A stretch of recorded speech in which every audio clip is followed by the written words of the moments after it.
La generación del 50.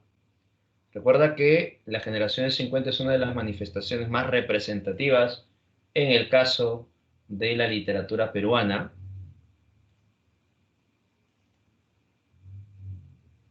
porque destacan grandes autores tanto en el género épico, en el género lírico, como también en el género dramático. Así que vamos a empezar un poco a hablar sobre esta producción literaria,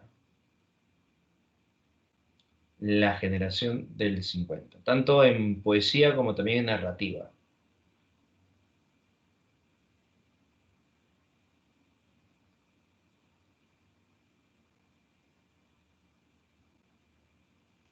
Bien, en los 50, ¿qué está sucediendo? ¿Qué está pasando? ¿No? Vamos a mencionar un poco el contexto se está desarrollando esta llamada generación del 50. Estamos en el contexto del gobierno de Odría, ¿no? Donde su lema era salud, educación y trabajo, que comprende los años de 1948 a 1956.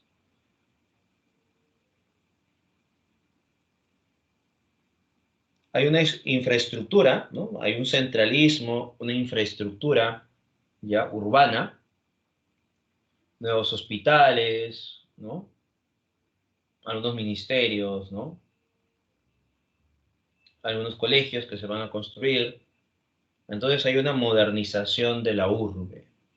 Eso también va a generar que se presente a la ciudad como un espacio de progreso o una esperanza de progreso, ¿no? Por ello va a haber una migración del campo a la ciudad. Aunque esta migración del campo a la ciudad no se daba en los 50, ¿no? Sino se daba ya de algunas décadas antes. Pero en los 50 va a ser vertiginoso, ¿no? Así que vamos a encontrar una explosión demográfica. La ciudad va a crecer vertiginosamente y por ello van a aparecer las barriadas, los asentamientos humanos.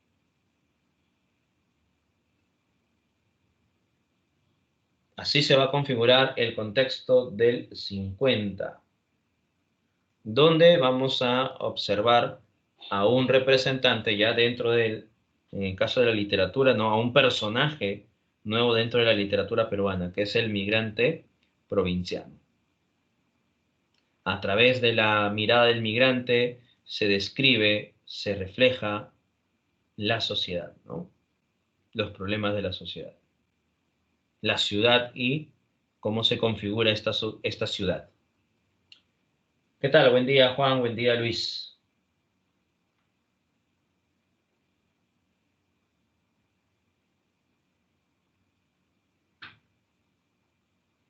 Así que recordemos esto, las características dentro de esta producción literaria, ¿no? El personaje principal va a ser el migrante provinciano, va a ser un personaje que va a incorporarse dentro de este contexto. Va a haber innovaciones técnicas. No todos los autores van a utilizar estas innovaciones técnicas. Algunos sí van a implementarlo dentro de su producción narrativa, otros van a seguir con la narración lineal y cronológica.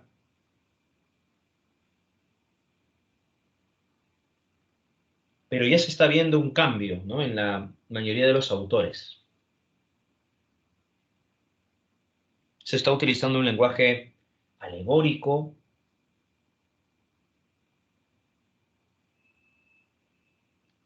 y dentro de la configuración de la sociedad vamos a observar que se muestra una ciudad moderna, pero una ciudad que margina. Por ello se ve a la ciudad con una mirada crítica. Y dentro de la ciudad los personajes muchas veces van a estar catalogados dentro de la periferia, ¿no? Dentro de las barriadas, los asentamientos humanos.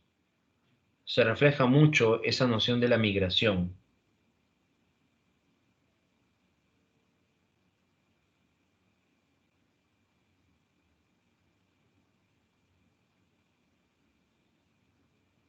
Así que tenemos aquí algunas características presentes. Recordemos, La sociedad, la ciudad está representada como un espacio de progreso o de pronto una esperanza de progreso, pero desde la mirada de los migrantes, ¿no? Llegan a la ciudad y se percatan que eso no es.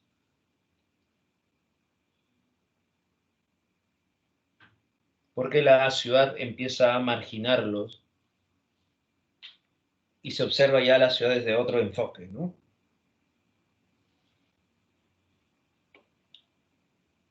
Entonces estamos observando que la ciudad oficial empieza a modernizarse, hay una infraestructura, recuerda que hay un centralismo, ¿no? Infraestructura, modernización, por ello el inmigrante llega con esa esperanza de progreso, ¿no? Llega con esa esperanza de progreso a la ciudad, pero la ciudad creciendo vertiginosamente. ¿Y qué sucede? La ciudad margina a aquellas personas que han llegado a la ciudad para buscar una esperanza de progreso. Por eso que los margina y no puede estar en la ciudad oficial, van a estar en la periferia, fuera de la ciudad oficial.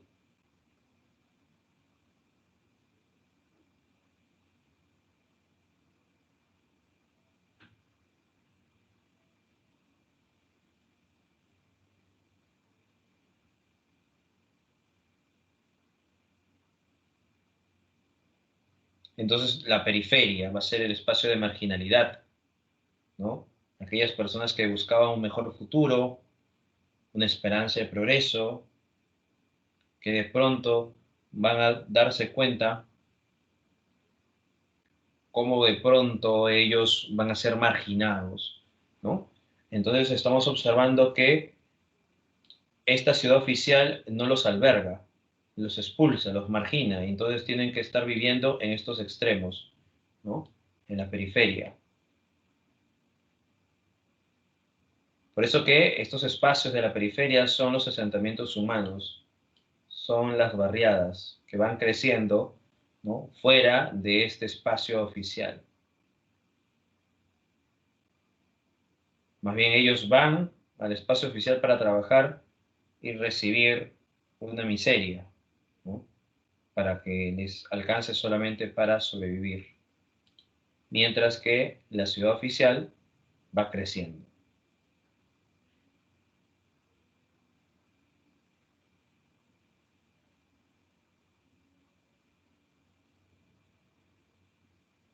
¿Cómo se muestra la ciudad oficial? Como un ser monstruoso, explotadora, discriminadora, ¿no? Porque recuerda, ha expulsado o de pronto está marginando a las personas que vienen de la provincia, explotadora porque utilizan a estas personas que han llegado a la ciudad, lo utilizan como mano de obra barata, ¿no? Monstruosa porque se configura de esa forma, ¿no? La ciudad que margina al migrante.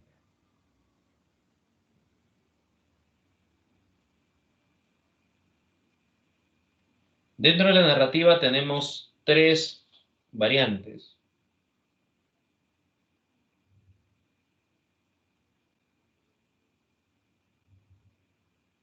El neorrealismo, el neoindigenismo y la literatura fantástica.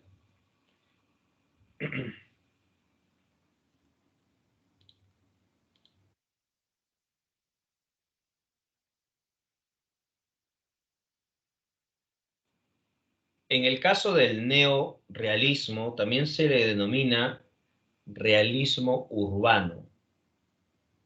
¿Ya? Recuerden eso, en el neorrealismo se denomina también realismo urbano. Aquí destacan Enrique Congrais, Julio Ramón Ribeiro, Osvaldo Reynoso, ¿no? El iniciador del llamado neorrealismo, Enrique Congrais.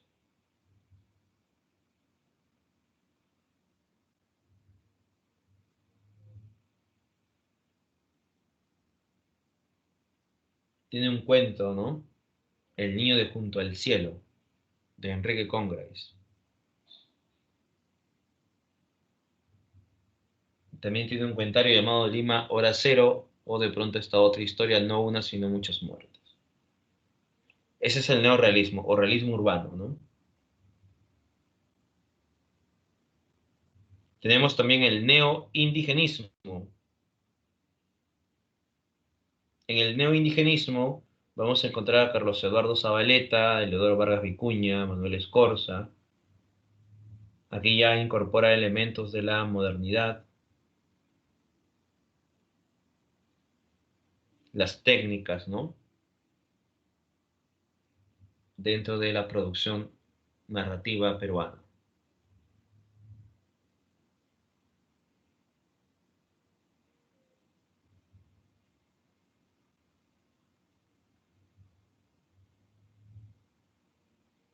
Y en la literatura fantástica tenemos ya a Ribeiro una vez más, ¿no?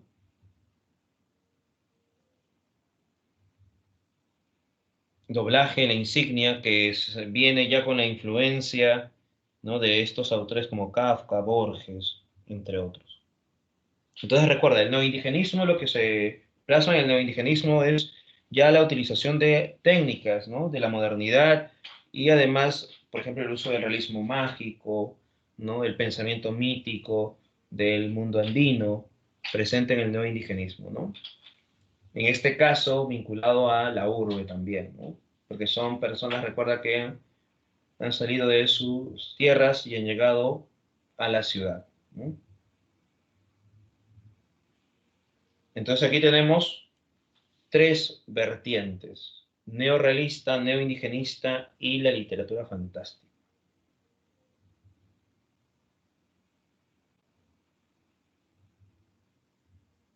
Bien, entre otros autores también está Salazar Bondi, tiene un ensayo llamado Lima la Horrible, Luis Valls el Avaro y Una piel de serpiente, ¿no?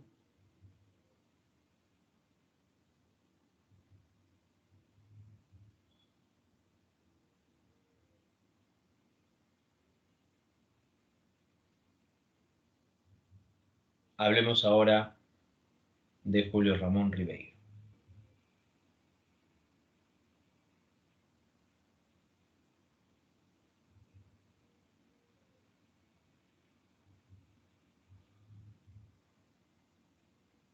Algunas características representativas de la producción de Julio Ramón Ribeiro, ¿no? Tenemos, primer punto, la linealidad de su relato. Eso nos da a entender que dentro de la producción literaria de Ribeiro no se utiliza, ya recuerden, no se utiliza rupturas, ¿no? Vamos a encontrar una linealidad en el relato, característica de Ribeiro.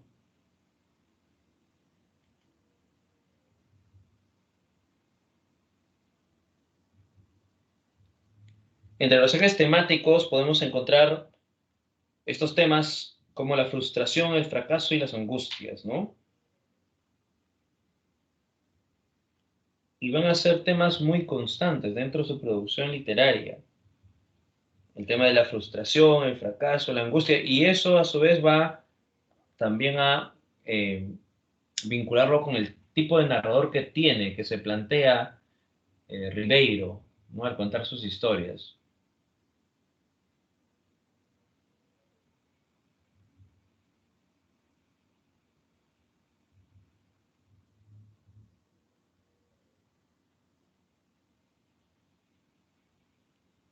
Por ejemplo, tenemos algunos cuentos para ejemplificar, ¿no? Mejor estos tejes de la frustración, el fracaso y las angustias. Y de ahí pasar a mencionar el tipo de narrador que se plasma o la visión del narrador que se plasma dentro de estos cuentos.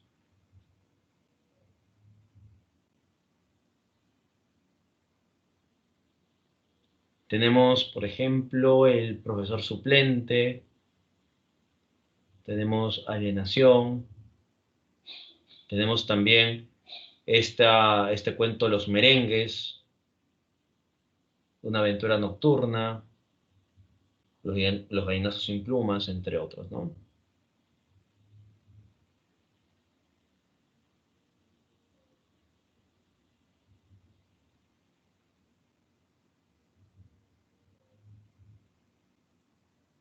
En el caso de el profesor suplente, por ejemplo, ¿no? Llaman al personaje y le indican que de pronto hay un puesto de trabajo, ¿no? Para que reemplace a a un profesor en un colegio determinado. Él estaba esperando, ¿no? Un trabajo y de pronto acepta. Este profesor va a ir a dictar, ¿no? A un colegio y a un salón que no conoce, ¿no? Porque va a reemplazar a otro profesor. Así que se siente emocionado y también muy tenso. Su familia, en este caso su esposa, ¿no? Le dice que todo va a salir bien, que te van a querer tus alumnos, etcétera, etcétera. El profesor sale, tiene que ir al colegio y mientras va caminando empieza a preguntarse si su clase va a ser una clase que guste a los alumnos, si los alumnos van a olvidarse del profesor anterior, si de pronto no lo van a aceptar porque es nuevo, si de pronto su forma de hacer su clase los aburre, etcétera, etcétera, ¿no? Se plantea tantas incógnitas, ¿no? Analiza diferentes sucesos posibles que puedan pasar y sigue avanzando, avanzando para llegar al colegio. Cuando de pronto ya está cerca, estaba a unos pasos, en el colegio estaba tanto el director como un personal de limpieza, el portero, ¿no? Y también otras personas, esperando al profesor para que pueda reemplazarlo, ¿no?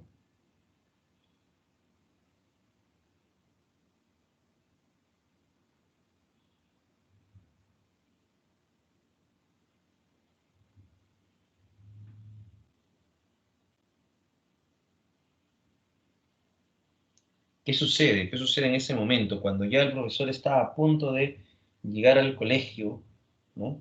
Uno de ellos ve a esta persona que está llegando, ¿no? Y le dice, usted es el profesor tal, ¿no? Que va a reemplazar, ¿no? Entonces él se queda sorprendido y en ese momento le dice, no, yo no soy profesor.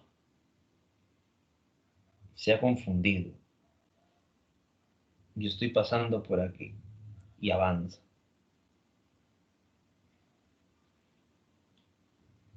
Entonces, cuando él sale de este lugar, ¿no? Cuando él sigue avanzando y da media vuelta, dice, ¿qué he hecho? ¿No? ¿Qué he dicho? ¿Ahora qué voy a hacer? ¿Cómo voy a ir a mi casa? ¿Qué le voy a decir a mi mujer?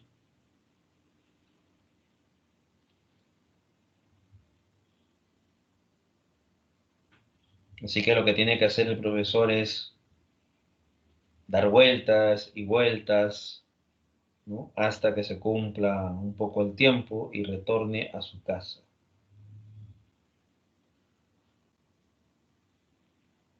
Así que el profesor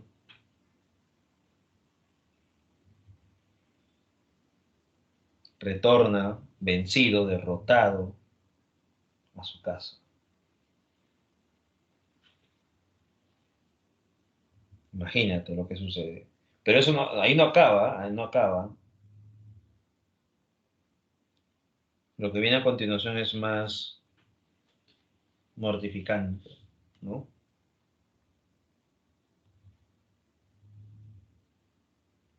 El personaje se llama Matías, ¿no?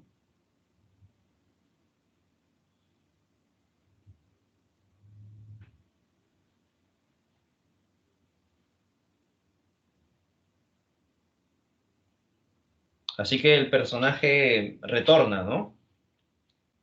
Retorna a su casa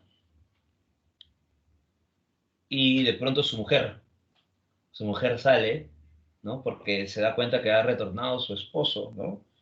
Corriendo, ¿no? A los brazos de su esposo por los pasillos. Le dice, ¿y qué tal? ¿Qué tal te ha ido? ¿Dictaste tu clase?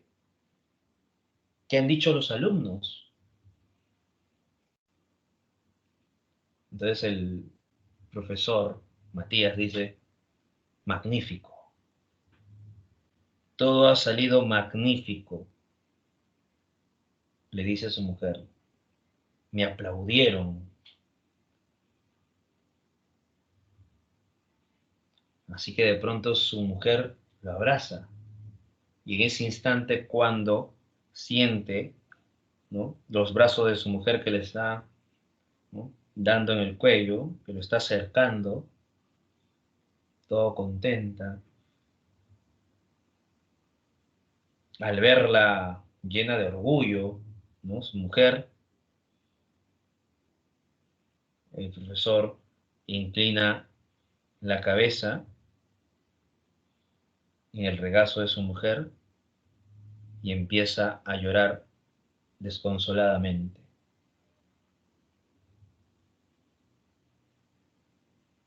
Así finaliza el cuento del profesor suplente, ¿no? Entonces aquí estamos observando que este personaje, ¿ya?, busca cambiar su situación, no estaba buscando un trabajo, ¿no?, conseguir algo para sustentar, le dan un trabajo, ¿no?, de profesor suplente, él intenta ir, ¿no?, feliz y contento, se había preparado todo, pero ¿qué hay? Una frustración, un fracaso, ¿no? ¿Por qué? Porque al final se echa para atrás y dice, no, yo no soy profesor, soy tal persona, ¿no? Se avergüenza y se va. Su situación no cambia, ¿no? Entonces ahí vemos la frustración, el fracaso, las angustias que se padece, ¿no?, el profesor suplente. Es un cuento muy corto, ¿ah? Les recomiendo el profesor suplente, ¿no? No es más de 3 páginas, ¿no? 3 o 4 páginas. Entonces ahí sí estamos observando cómo los personajes que representa el narrador son personajes que están angustiados, que tratan de cambiar sus vivencias, pero al final fracasan, ¿no? Tenemos otro cuento, ¿no?, para poder representar muy bien o tener conocimiento de esas características. Los merengues. Vamos a ver los merengues, ¿ya? En el caso de los merengues, el personaje se llama Perico, ¿ya? Perico constantemente estaba obsesionado, Perico estaba obsesionado por un dulce llamado los merengues, ¿no? Casi parecido a los suspiros, ¿no? Este dulce. No sé si ustedes recuerdan los suspiros. Bueno, creo que ya no conocían eso, creo, ¿no? Vamos a ver si por acá encuentro una imagen.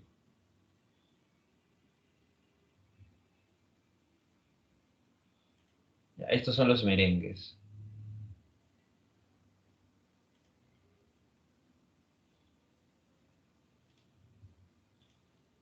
Para que tengan conocimiento, ¿no? Por ahí, si Teresita sí conoce los... Ahí está.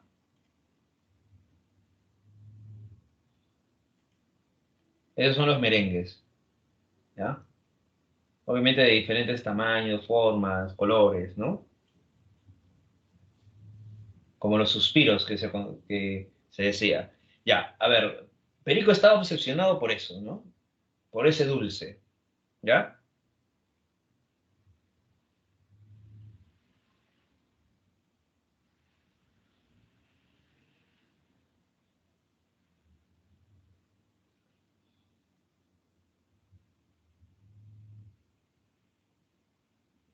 Claro, Juan es como Perico, ¿ves? Los llegó a ver, pero probar no, dice Juan, ¿no?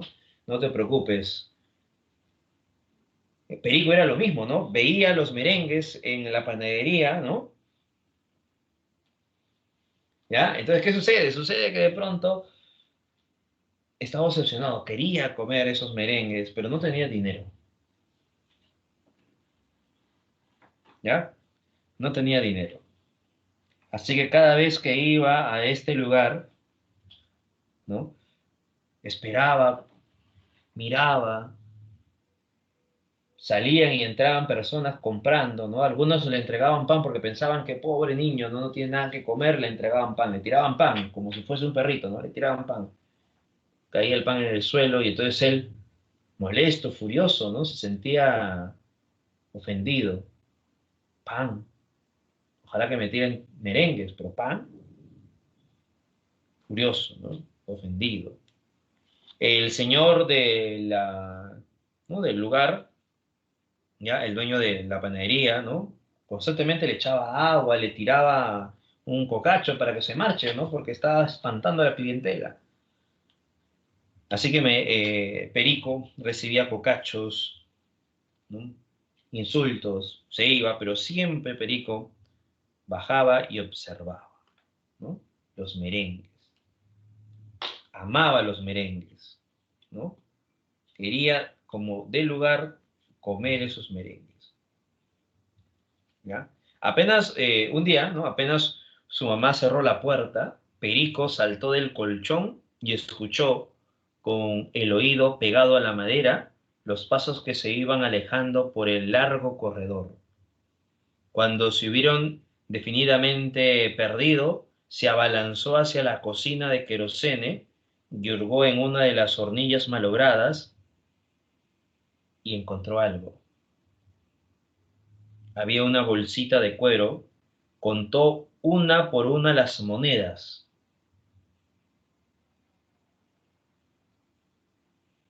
y constató, ¿no? Que había 40 soles, ¿ya?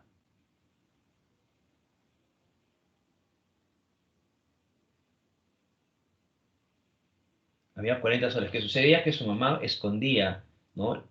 En un lugar lo que había conseguido en el trabajo, ¿no? Estaba ahorrando su madre. Entonces guardaba en una bolsita monedas, ¿ya? Estaba ahorrando, ¿no? Su mamá, poco a poco, pero él ya conoció dónde lo escondían. Así que contó y habían 40 soles, ¿no? Así que Perico contento, tiene 40 soles. Pero dice, no, bueno, 40 no, porque si no su mamá se va a dar cuenta. No hay que, imagínate, ¿no? 40 no. ¿Sabes qué hace Perico? Para que su mamá no se dé cuenta. ¿Saca cuánto? 20 soles de moneda. 20 soles. ¿Tú crees que no se va a dar cuenta su mamá? Tenía 40, ahora Perico saca 20 soles, su mamá no se va a dar cuenta. Perico creía eso, ¿no? Que no se va a dar cuenta su madre. Se echó 20 soles entonces en los bolsillos, ¿no?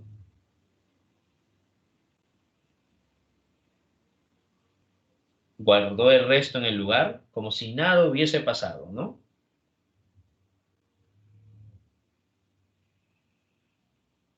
Así que Perico, teniendo los 20 soles en su bolsillo, empieza a caminar, llegar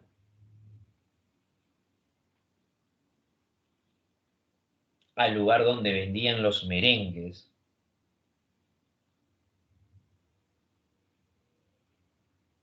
Iba recordando los momentos en que la persona no le decía, quítate de aquí, lárgate, ¿no? Lo botaba, lo golpeaba, así pues, ahora Perico tenía plata. Ahora, ¿qué va a pasar? Ya no lo van a expulsar, ya no lo van a votar.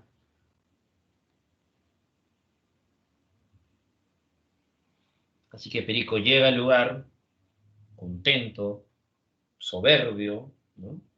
Su cara alzada, mirando, observando si está todavía los merengues ahí. Se da cuenta que están los merengues, así que entra. Pero se da cuenta que hay muchos, ¿no? Hay muchos, muchos clientes.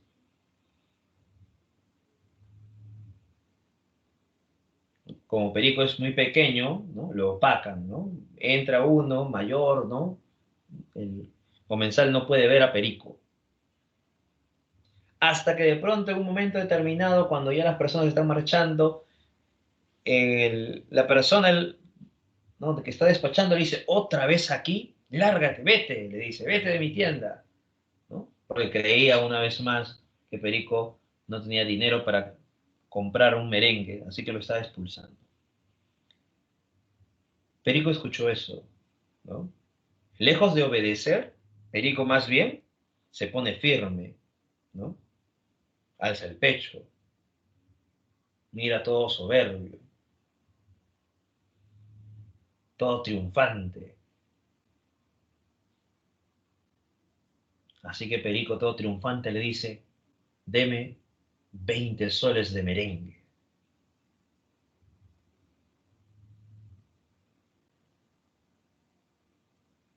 Todos se quedaban callados. 20 soles de merengue. Algunos lo miraban intrigados. 20 soles de merengue.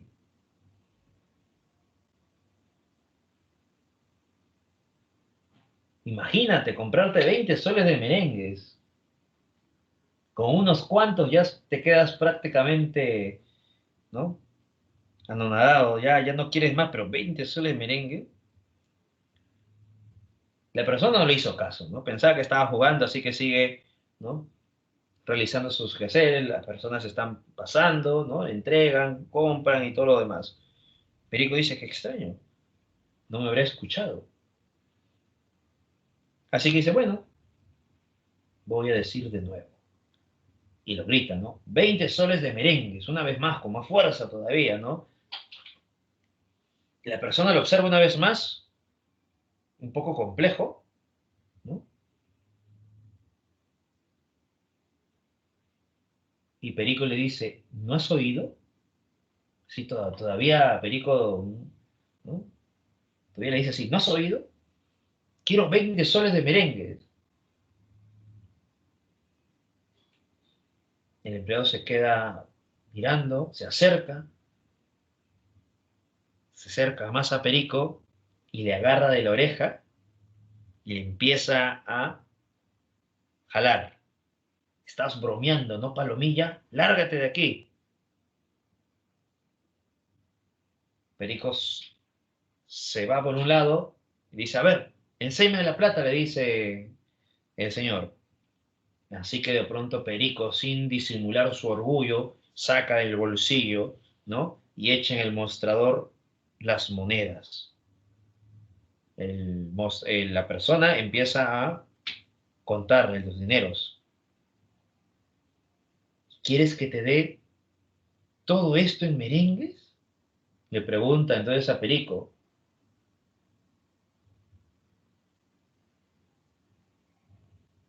Sí, dijo Perico, ¿no? Deme 20 soles.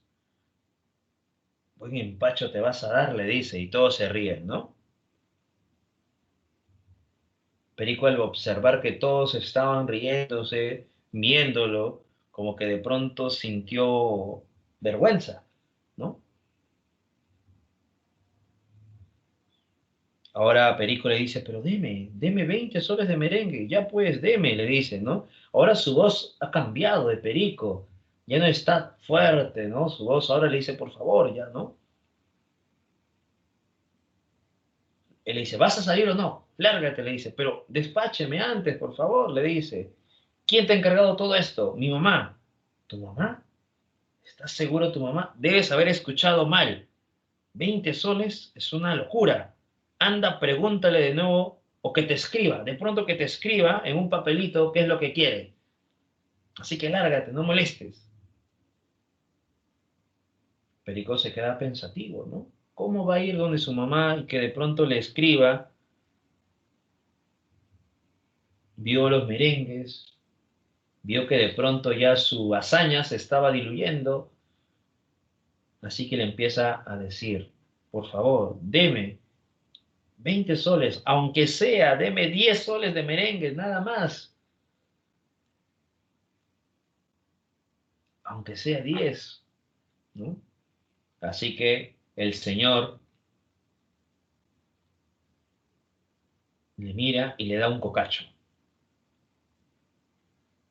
Vete, le dice, tráeme la nota de tu madre. le tiró un cocacho y Perico sintió ese golpe muy fuerte, fuerte en su orgullo. Así que Perico, casi llorando, saca las monedas, uno tras otro, lo guarda en su bolsillo. Esas monedas le pesaban mucho a Perico. Siguió avanzando, se alejó del lugar y empezó a caminar. Siguió caminando hasta que de pronto llegó a los barrancos. Miró el horizonte. Estaba en el acantilado, mirando todo lo que está debajo, lo que está en el horizonte. ¿Qué hace Perico estando en el acantilado? ¿Qué crees tú que hace? Estaba en lo alto del acantilado, ¿ah?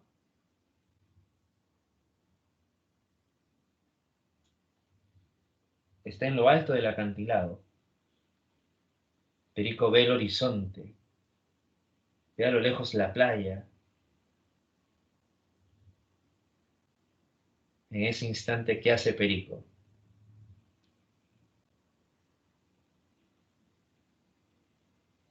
A Perico le parece muy difícil restituir el dinero sin que sea descubierto por su madre.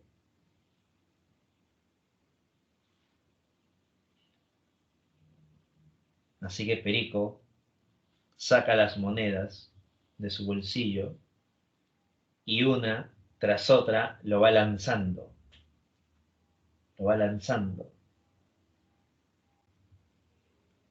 todas las monedas. Al hacerlo, iba pensando que esas monedas nada valían en sus manos, y en ese día cercano en que grande ya y terrible, cortaría la cabeza de todos esos hombres gordos, de todos los pasteleros y hasta de los pelícanos que lo miraban indiferentes a su alrededor.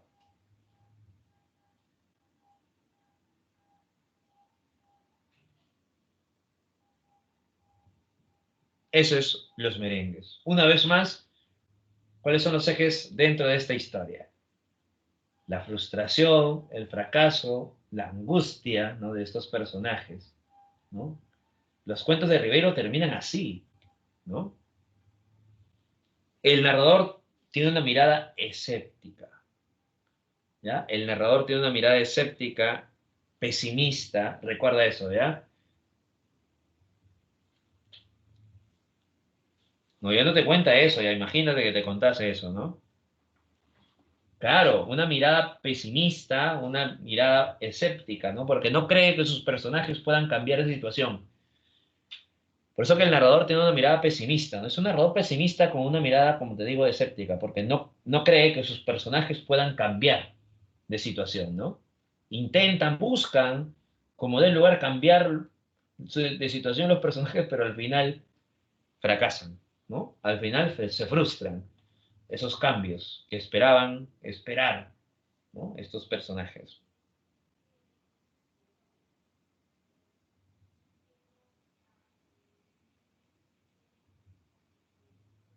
¿ya? Motivados por algo, ¿no?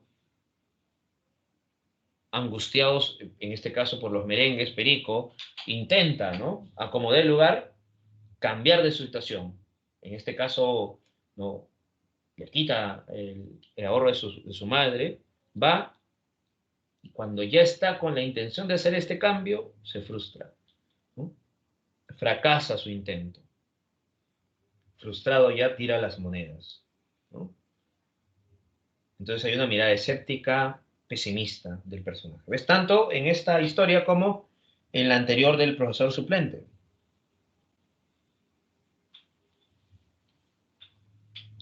A ver, otra historia. Bueno, así rápido, rápido, porque no se puede contar mucho.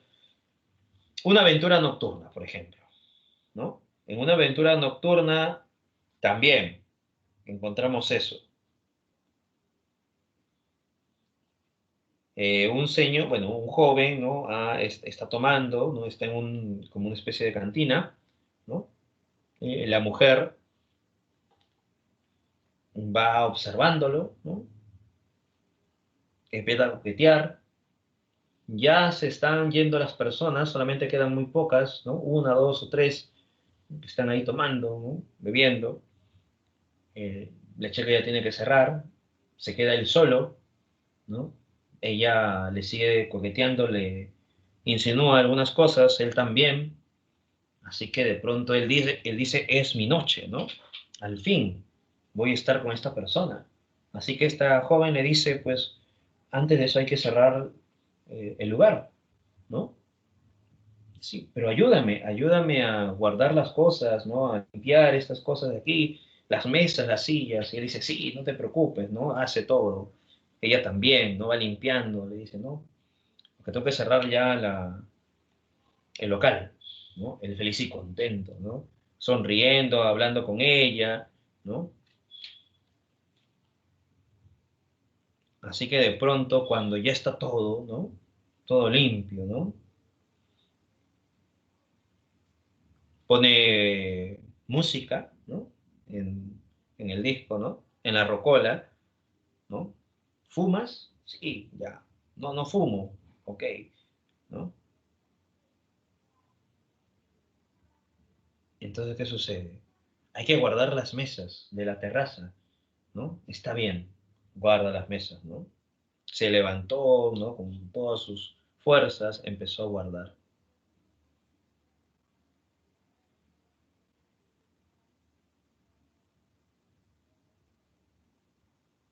Empezó a guardar uno tras otro. Había desorden, lo guardaba. Dice, ahora sí, le dice, ¿no? Solamente falta algo. No te preocupes, ¿no? Le guiñe el ojo todavía, ¿no? Falta esto y ya. Vamos a poder estar solos, completamente solos, dice, ¿no? ¿Qué falta? Le dice, ¿no? El macetero. ¿Lo vas a dejar afuera? Le dice.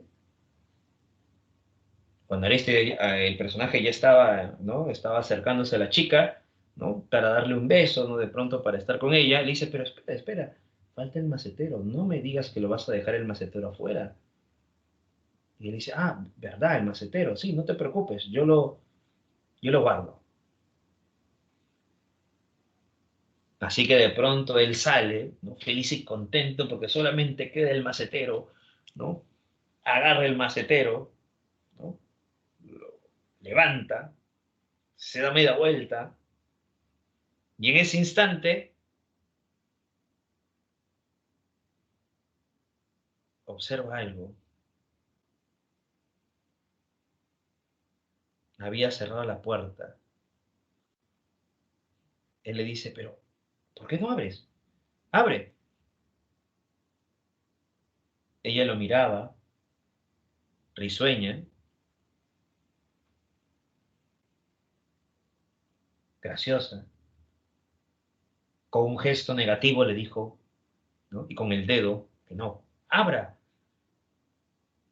¿No ves que me estoy doblando con todo el peso? La mujer volvió a negarlo. Por favor, abra, no estoy en bromas.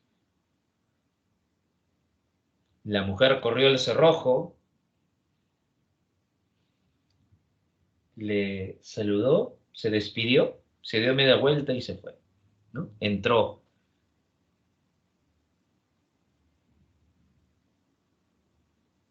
El personaje vio cómo se estaba marchando y él todavía tenía el macetero, ¿no? Agarrando. La chica apagó las luces, recogió algunas copas y se fue al fondo. Desapareció. Cuando todo quedó oscuro y en silencio, el personaje alzó el macetero con todas sus fuerzas por encima de su cabeza y lo estrelló contra el suelo.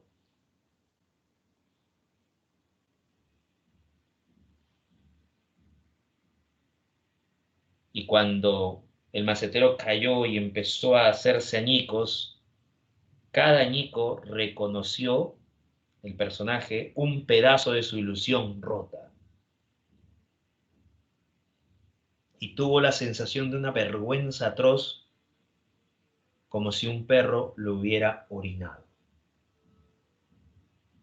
Una aventura nocturna, ¿ves? Una vez más aquí, frustración, fracaso, angustia.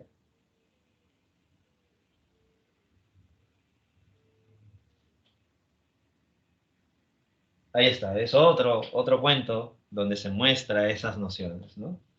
Pero ya desde otra perspectiva, ¿ves? Lo había usado por ahí, ¿no? Exacto. Una vez más estamos observando estos cuentos de Ribeiro donde el narrador nos plasma eso, ¿no? Los personajes buscan cambiar su situación, ¿no? Intentan, pero al final fracasan. La mirada escéptica, ¿no? Ya sabemos entonces cómo es el narrador, ¿ya? Pesimista, escéptico. Vamos a ver, siguiente punto, personajes de clase media y baja. Normalmente sus personajes de Ribeiro pertenecen a esta clase social, ¿no? Clase media y baja, ¿ya? No representa personajes principales de clase alta, no. Son de clase media o de clase baja. Va a describir la psicología de sus personajes, vamos a saber, ¿no? Qué es lo que está sucediendo en el interior de los personajes. Hay una dicotomía entre la oficialidad versus la marginalidad, ¿no? Recordemos lo que vimos, ¿no? En la ciudad oficial, ¿no? Que margina constantemente a los migrantes, ¿no? Oficialidad y marginalidad. En los gallinazos sin plumas, ¿no? Se observa también ello. Justamente hablando de los gallinazos sin plumas. Los gallinazos sin plumas, tenemos al cerdo pascual, a don Santos, el anciano, ¿no? Tenemos a los niños Efraín y Enrique.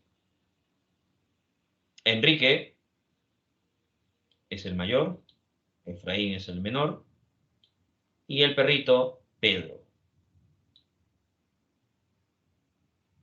Ambos niños van a tener que juntar en estos cubos o cubetas comida, desperdicios para alimentar al cerdo pascual. El viejo tiene un pie de palo, ¿ya? Y golpea constantemente con esta vara a los dos niños, tanto Enrique como Efraín, ¿no? El viejo quiere alimentar a Pascual porque así alimentándolo va a engordar Pascual y va a poder venderlo a buen precio. Vendiendo a Pascual va a comprar más cerdos y así va a obtener poco a poco ganancias hasta de pronto ser ya un empresario, dice, ¿no? Esa es la historia de la obra de los gallinazos sin plumas, del cuento. Ya, acá están los personajes, ¿no? La narración es lineal, el narrador es omnisciente, el tema es la explotación, ¿no? La explotación de estos niños por parte del anciano Don Santos, con la intención de obtener mayor beneficio, ¿no? Vamos a leer el primer párrafo ya de esta historia. Aquí está, los gallinazos sin plumas. Recuerda que Ribeiro publica una antología, ¿no? De todos sus cuentos en La Palabra del Mudo, ¿no? Me vas a encontrar una serie de cuentos de Ribeiro en La Palabra del Mudo. Bien, vamos a leer entonces Los gallinazos sin plumas, el primer párrafo. A las 6 de la mañana la ciudad se levanta de puntillas y comienza a dar sus primeros pasos. Una fina niebla disuelve el perfil de los objetos y crea como una atmósfera encantada. Las personas que recorren la ciudad a esta hora parecen que están hechas de otra sustancia, que pertenecen a un orden de vida fantasmal. Las beatas se arrastran penosamente hasta desaparecer en los pórticos de las iglesias. Los noctámbulos, macerados por la noche, regresan a sus casas envueltos de sus bufandas y en su melancolía. Los basureros inician por la avenida Pardo su paseo siniestro, armados de escobas y de carretas. A esta hora se ve también obreros caminando hacia el tranvía, policías bostezando contra los árboles, canillitas morados de frío, sirvientas sacando los cubos de basura. A esta hora, por último, como una especie de misteriosa consigna, aparecen los gallinazos sin plumas. Ese es el primer párrafo de los gallinazos sin plumas. Ahí está comenzando, ¿no?, el narrador a insertarnos en este ambiente, ¿no? Va a describir un poco de lo que es la ciudad, ¿no? Esa ciudad con niebla, ¿no? Un poco gris, grisácea, ¿no? Y cómo de pronto también nos muestra los personajes de esta ciudad a esa hora, de las 6 de la mañana, ¿no? Los policías, las monjas, las sirvientas, ¿no? Los basureros, que a la mañana empiezan a pasar por esos lugares, los canillitas, ¿no? Muestran todas esas personas que despiertan muy temprano a trabajar, ¿no? A hacer sus labores. Pero también a esa hora están los gallinazos sin plumas. Están aquellas personas que van a ir a buscar en los desperdicios comida, ¿no? Así que Don Santos constantemente le dice a Efraín y Enrique que busquen comida, desperdicios para alimentar a Pascual, ¿no? Van y encuentran algunos desperdicios, comida, para poder alimentarlo. Eso va a ser su faena, ¿no? Después de ello van a comer algo, ¿no?, y van a tener un espacio para entretenerse, ¿no? Pero ¿qué sucede? Sucede que de pronto Pascual tiene más hambre, ¿no? Un hambre voraz. Quiere comer más y más y más. Así que Enrique y Efraín van a tener que salir, ¿no?, al muladar, a observar, buscar alimentos. Y en muchos de estos sucesos consiguen gran parte, otras veces consiguen muy poco. Cuando consiguen muy poco, Don Santos empieza a gritar, refunfuñar, ¿no?, a los niños. Un día de pronto Efraín pisa mal y de pronto tiene una herida, ¿no? Le hacen un corte, ¿no? Al pisar un vidrio, ¿no?, hace un corte, no puede caminar muy bien, Enrique lo lleva y sucede que la herida está, bueno, está sangrando poco, le dice, lávate, ¿no?, porque está un poco sucio, lávate y de pronto ponte una venda y vuelve a buscar desperdicios, ¿no? Eso le dice Don Santos. Enrique va donde Efraín, le ayuda, se lava los pies, una venta y va a buscar desperdicios. Pero ya Efraín no puede caminar, le duele mucho, no puede caminar muy bien. Así que termina muy rápido la faena, ¿no?, porque ya no puede Efraín seguir, retornan, ¿no?, y ya se había hinchado ya el pie de Efraín. Efraín va a dormir y va a despertar de pronto ya con fiebre, ¿no? Está infectado su herida, tiene frío Efraín y ya no puede salir a buscar desperdicios. Don Santos cree que Efraín está jugando o de pronto está fingiendo dolor y todo lo demás porque no quiere trabajar. Le dice, vaya, ¿no? Le golpea. Enrique le dice, no, a mi hermano no, yo voy a ir, le dice, ¿no?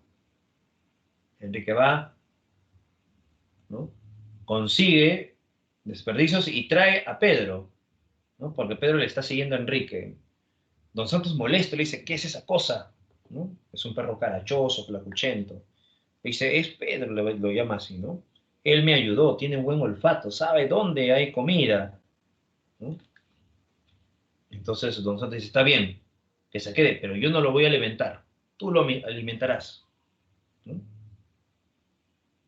Pero se da cuenta que ha encontrado poco alimento, ¿no? Y le dice, pobrecito mi Pascual, hoy día te quedarás con hambre por culpa de estos amarros, ¿no? Ellos no te engrían como yo, le dicen, ¿no? Habrá de golpearlos de vuelta para que de pronto te traigan más comida. No te preocupes, Pascualcito, le dicen, ¿no? Y cuando voltea a los dos niños, idiotas, buenos para nada, no saben de pronto conseguir comida, se morirán de hambre. Voltea y a Pascual le dice, tranquilo, Pascualcito, ¿no? Ya vendrá comida, no te preocupes.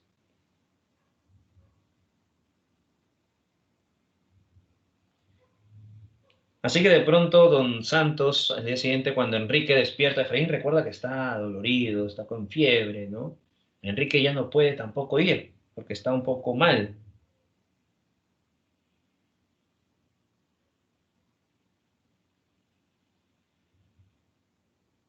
Así que, molesto y furioso, don Santos le dice, con que ninguno de los dos puede, ¿no? Pues bien, reciben golpes, pero ya Enrique también está enfermo, no puede, ya no tiene fuerzas. Así que por más que golpea a los dos, se da cuenta que los dos no pueden salir. Don Santos molesto, hoy no comerán, se pone su pie de palo y sale a buscar comida.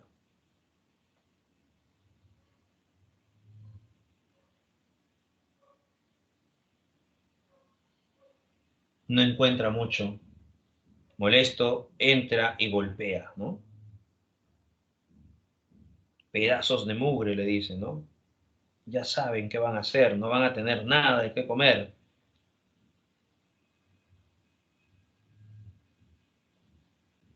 Así que cuando golpea a estos niños, ¿no?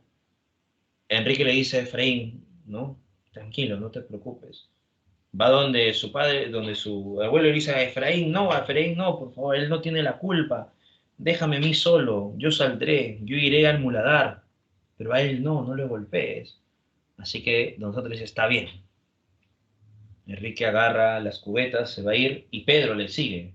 Enrique le dice, no, Pedro, tú quédate, ¿no? Quédate aquí cuidando a Efraín. Así que Enrique se va, ¿no? Busca comida, desperdicios, retorna. Aquí están los dos cubos, estaban llenos, ¿no? Don Santos le volvió la espalda, quedó inmóvil, ¿no? Y él dice, qué extraño que Don Santos no diga nada y que de pronto Pedro no salga a buscarlo. Entonces empezó a llamar Pedro, Pedro. Entonces corrió Enrique donde estaba Efraín.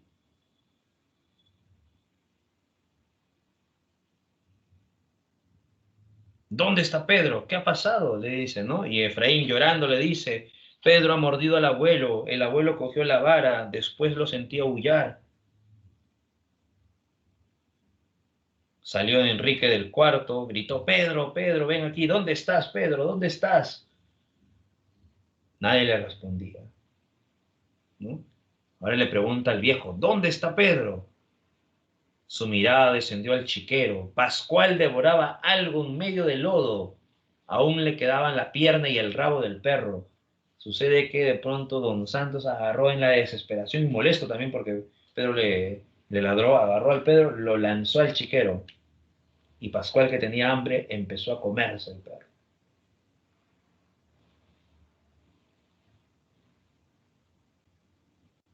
¿Por qué has hecho esto? ¿Por qué? Le dice, ¿no? El abuelo no respondió. Le dio un manotazo a su nieto todavía, ¿no? Cayó Enrique. Cuando se levantó, se dio cuenta que al costado estaba la vara que tenía la sangre todavía, ¿no?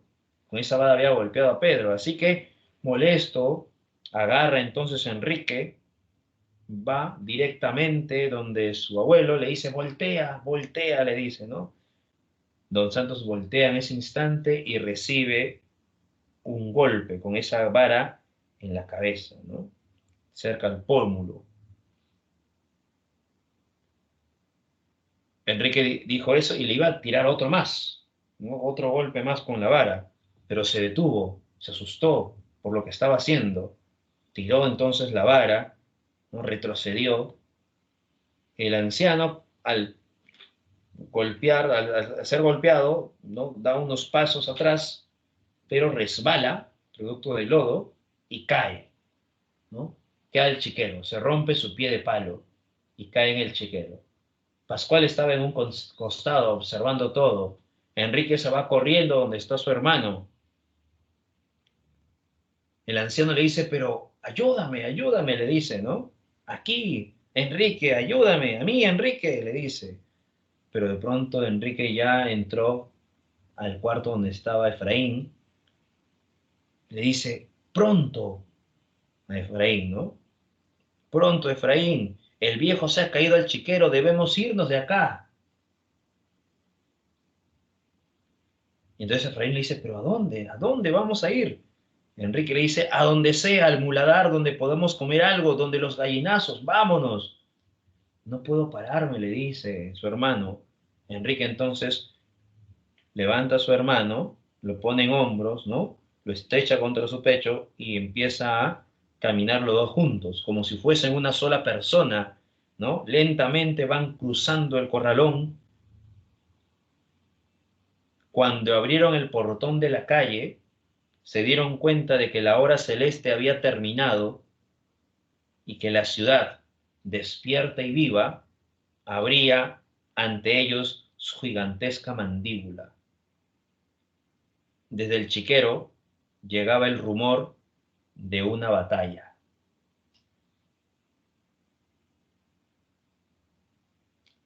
Fin de los gallinazos sin plumas, ¿no? Y este final, te das cuenta, ¿no? Una vez más, es un final con una mirada escéptica, porque los dos niños están saliendo del chiquero, saliendo de este lugar de donde habían sido explotados por su abuelo, pero ¿qué nos dice el narrador?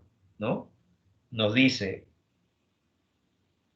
la ciudad despierta y viva abría ante ellos su gigantesca mandíbula. O sea, la ciudad está representada de esa forma, ¿no? Como un gran monstruo que va a devorar a estos dos niños, porque los niños van a huir de este lugar y ahora ya no van a ser explotados solamente por el viejo, sino la ciudad los va a devorar.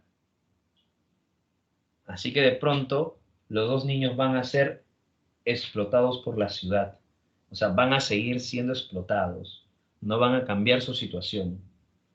Y en el caso del viejo, nos dice, ¿no? Desde el chiquero llegaba el rumor de una batalla. En el chiquero, el rumor de una batalla. ¿Por qué?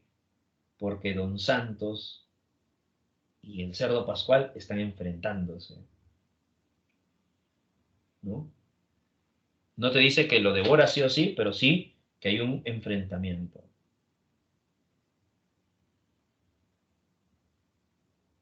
Entonces aquí estamos observando una vez más la angustia, el fracaso, la frustración.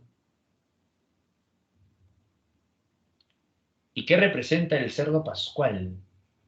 Tiene dos representaciones. Desde la mirada de Don Santos, recuerda que es esperanza y progreso, porque Don Santos ve al cerdo pascual como algo que puede llevarlo a hacer negocios, ¿no? Lo vende, compra más cerdos y así sucesivamente. Pero también el cerdo pascual representa ¿qué? La ciudad, que sacrifica y oprime a los marginales, los niños, ¿no? Recuerda, los niños van a utilizar todo el esfuerzo, todo lo que tiene para alimentar a la ciudad, para alimentar al cerdo pascual, ¿no? Así que tiene esta doble representación, el cerdo pascual. Muy bien, eso sería los gallinazos sin plumas. En el caso de la poesía, vamos a encontrar que hay dos tendencias en la poesía, ¿ya? Está la herencia de Buren, la herencia de Vallejo, ¿no? La herencia de Buren sería la poesía pura, la que llaman así, y la herencia de Vallejo sería la poesía social. Ya dos propuestas poéticas en esta literatura, ¿no? Autores como Egelson, influencia de la poesía pura, Romualdo, poesía social, Blanca Varela, poesía pura, ¿no? Blanca Varela.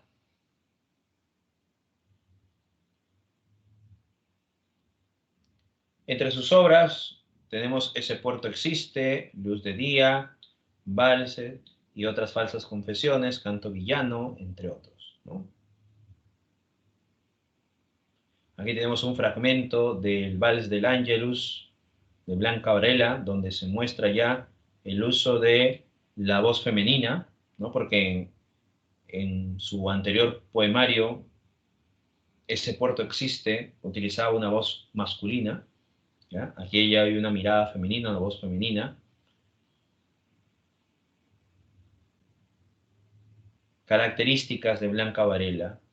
Tono existencialista, al igual que Ribeiro, mirada escéptica con cierto pesimismo.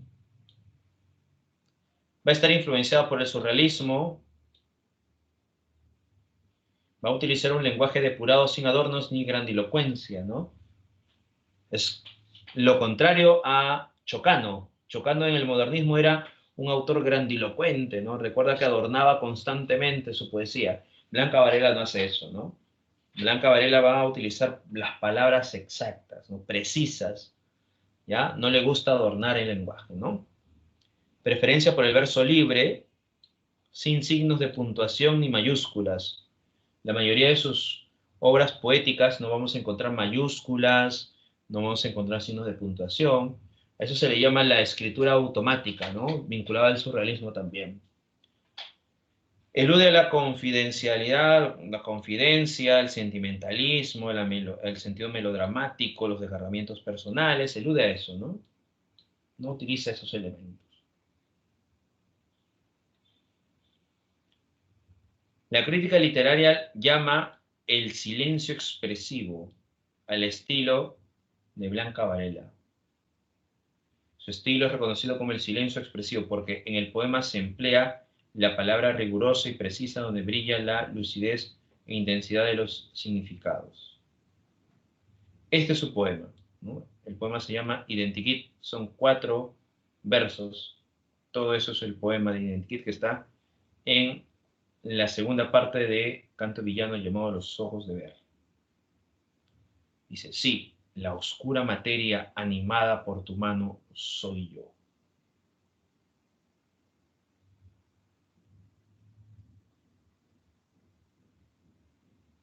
Entonces aquí, en este verso de Identikit,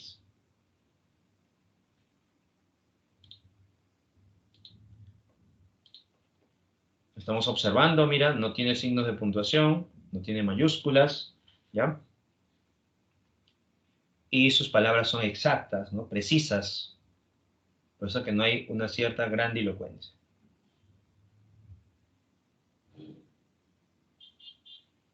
Canto villano.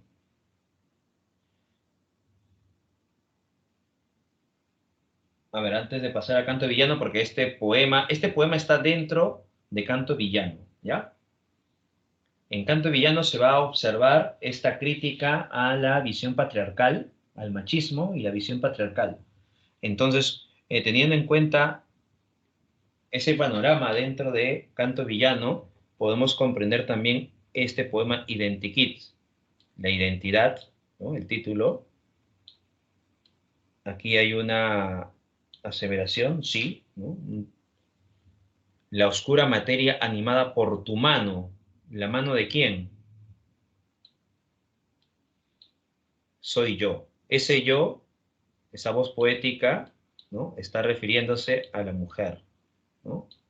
Entonces la mano que va a animar a esta oscura materia está haciendo referencia a esta sociedad patriarcal, ¿no? O machista. Entonces, ¿qué está mostrándose aquí? ¿No? Esa supuesta afirmación es irónica, ¿no? Porque la sociedad patriarcal y machista lo que está generando es una representación, una identidad. Mira, está realizando una identidad, una representación ¿de quién? De la mujer, ¿no? Pero esa representación que da la sociedad machista a la mujer es oscura, o sea, es tenue, es algo que no está dado. Por eso dice, sí, la oscura materia animada por tu mano. O sea, tú has configurado una representación que no soy. Por eso dice oscura materia, ¿no? Has configurado una identidad de la cual yo no soy. Por eso que irónicamente le dice, sí, esa persona que ahora tú estás señalando soy yo. Pero en realidad no es esa persona, sino más bien es un reflejo, una falsedad, ¿no? Una niebla. algo que en realidad no es. ¿Ves? Ahí te das cuenta, mira, cómo ese es el silencio expresivo, cómo con pocas palabras, ¿ya? Se ve reflejado una gran intensidad, una gran crítica.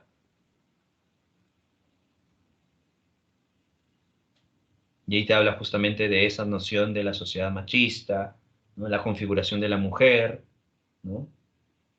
Todo eso se plasma en estos 4 versos. El silencio expresivo. Dice más con aquellas palabras que están sumergidos, ocultas, en medio de estas que están presentes, ¿no? Aquello que no lo dice con el silencio se expresan dentro de estas palabras. Eso es canto villano, ¿ya? Canto villano está acá, ¿no? El poema Identikit está en canto villano, en el poemario. Canto villano nos habla de este elemento majestuoso, ¿no? Vinculado a esta pleitesía, ¿no? Donde canto podría relacionarse con lo elevado de la poesía y villano, que proviene de villa, recuerda, villa es pueblo, villano, lo que es vinculado al pueblo, lo ordinario de la existencia humana, así que hay un oxímoron, ¿no? Canto villano.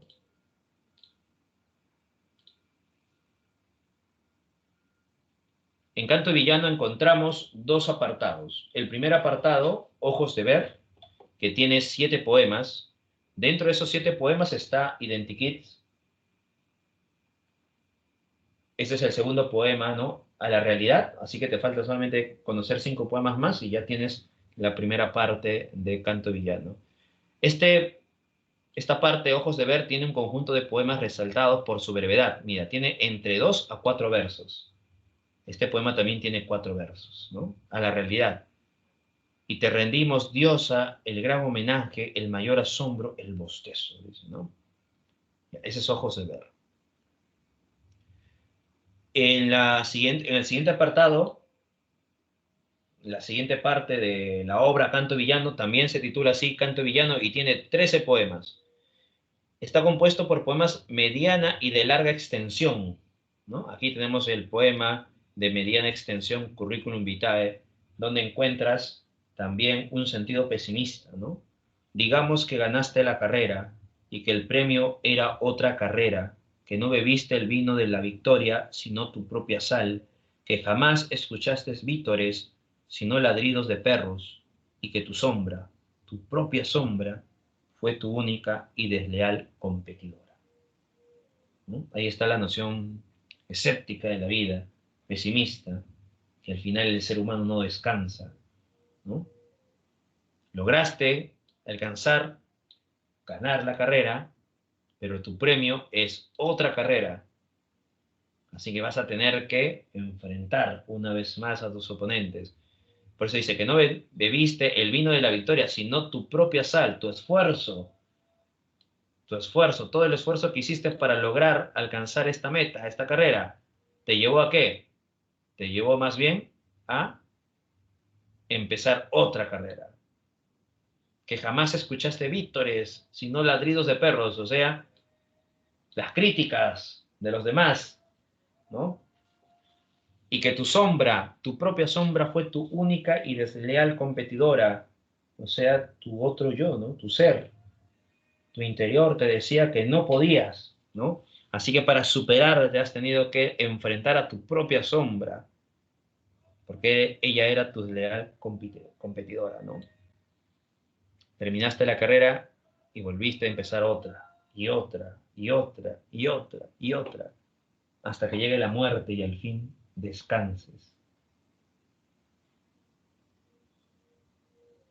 Mirada pesimista, ¿ves? El ser humano no descansa.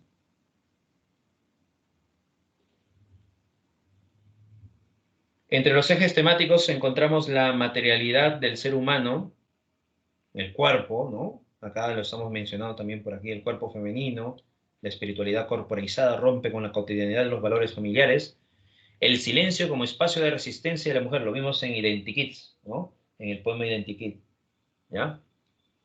Bien, eso sería entonces Blanca Varela, ¿no? Se crea el ámbito de lo cotidiano donde la voz femenina apuesta por una desestabilización del orden impuesto por la sociedad patriarcal, ¿no? Recuerda identificar cómo empieza a cuestionar, ¿no?, estos pasajes.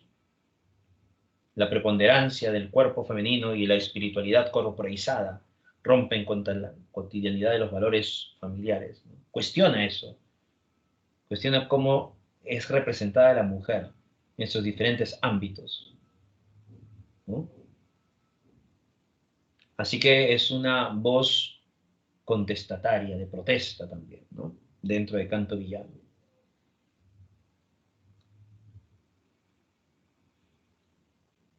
Aquí tenemos el poema Canto Villano, ¿no?, también. Recuerda, un poema extenso, ¿no? Y te das cuenta una vez más, no hay signos de puntuación, no hay mayúsculas, ¿ya? Característica dentro de Canto Villano, el verso libre, ¿no?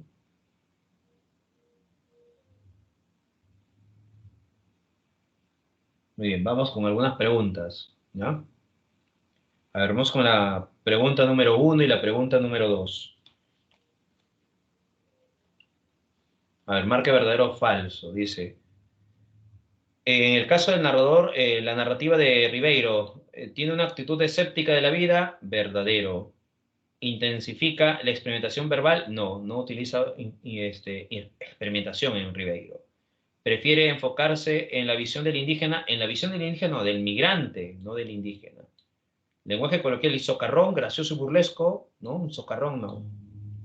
Los personajes se caracterizan por ser marginales, recuerda que han sido marginales. La respuesta entonces es la B. Los Jinetes sin plumas. El cuento refleja la miserable existencia, verdadero, de seres humanos que se ven obligados a vivir en el campo, falso, por falta de solvencia económica. Efraín y Enrique, verdadero. Vamos a poner acá, ¿no? Verdadero, falso, verdadero. Son explotados por su abuelo Don Justo. Bueno, nada justo tiene Don Santos, ¿no? Y tampoco nada santo tiene este personaje, así que falso. ¿Quien desea progresar económicamente? Sí, sí desea progresar económicamente. Así que la respuesta en la número 2 sería verdadero, falso, verdadero, falso, verdadero. La D.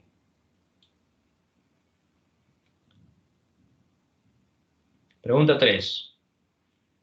Es la rosa de grasa que envejece en su cielo de carne, mea culpa, ojo turbio, mea culpa, mea culpa negro bocado, mea culpa divino náusea. ¿Qué figura literaria predomina en los versos de Blanca Varela? El poema se llama Canto Villano. ¿Qué prevalece? A ver, ¿qué figura literaria prevalece aquí? En la pregunta 3. La respuesta, exacto, la anáfora, ¿no? Mea culpa, mea culpa. Vieja artífice, ve lo que has hecho de la mentira otro día. ¿A quién se le dedica? A la noche. La noche es la vieja artífice. ¿Es verosímil esto, estos elementos, hablar de los elementos de la naturaleza como un ser humano? No, no, no es verosímil, ¿no? ¿Resalta por su brevedad? Sí, sí resalta la brevedad. ¿Hay experimentalismo lingüístico? ¿Se experimenta con el lenguaje aquí? ¿Hay ruptura, experimentación del lenguaje? No, no hay experimentación del lenguaje. ¿Emplea signos de puntuación? No, no emplea signos de puntuación. Verdadero. Así que en la 4 sería falso, verdadero, la C. Bien, con estas preguntas nos vamos a dar el examen. Ahora sí, a dar el examen. Nos vemos entonces hasta la siguiente semana. No se olviden dar el examen, ¿ah?